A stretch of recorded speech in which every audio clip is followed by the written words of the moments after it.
Ba't kayo nagbubulungan? Shh! Ha? Nakakapikon sa mga mahirap na yan. Akala mo naman, kasalanan natin na mayaman tayo. Totoo naman sinasabi ko eh. Hindi ko naman kasalanan na mayaman tayo. Totoo. Kaya alam mo, dapat sa yan, sa mga ganyan, pinapatay. All I'm saying is, they're poor, we're rich. It's not my fault. Pakiulit mo yung sinabi mo.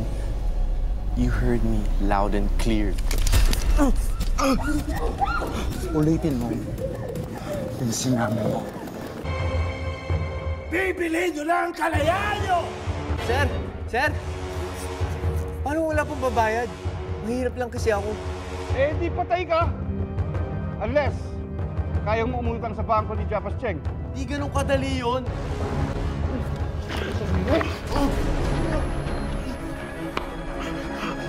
Anong hindi madali? Anong hindi madali? Ha? Mga tanga mo kayo! Tatawagan natin ang daddy mo. Sasabihin mo, kinidnap ka sa Cebu. Tapos, dadalhin niya ang pera sa National Library sa Maynila. May lalapit sa kanyang tao at sasabihin sa kanya ang susunod na instructions. Ang signal, di ba? Ulit-ulit! No. Tumilat ka. Japas Cheng, tumilat ka.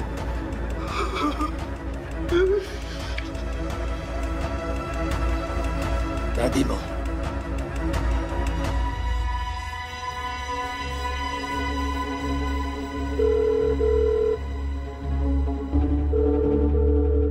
Hello? Daddy!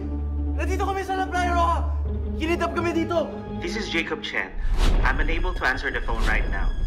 Please leave your message after the beep.